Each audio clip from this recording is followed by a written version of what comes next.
Bristol Community College, Mathematics with Dan Avedikian, Math 011, Arithmetic, Section 2.10, Problem 31.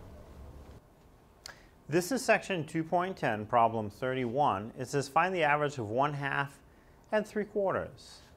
So to find the average, what I want to do is add the 1/2 and the 3/4 together and divide that result by 2.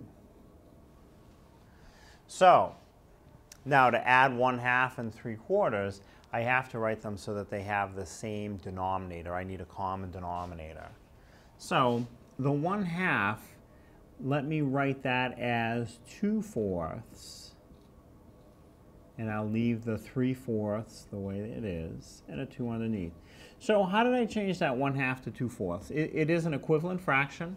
The 2/4 will reduce back to 1/2. I can see it pretty easily, but if you don't, first look at the denominators. I changed the denominator of 2 to a 4, and I did that by multiplying.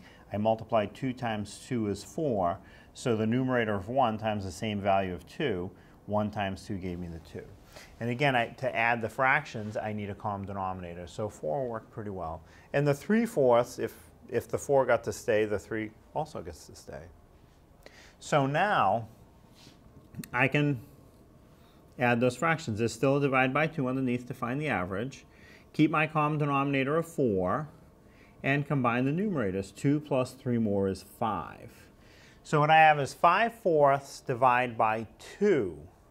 Well, the divide by 2, to make this work in a more of a way that you would recognize, let me do 5/4 divide by 2 over 1.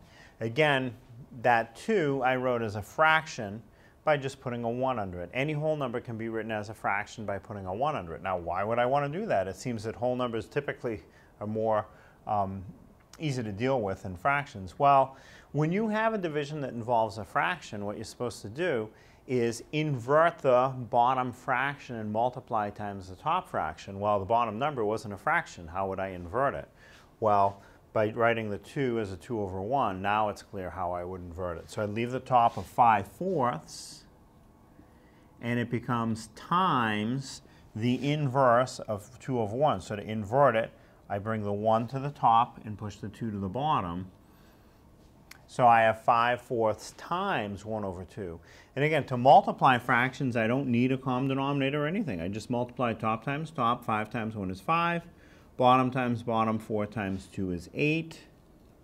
So the average of 1/2 and 3/4 is 5/8.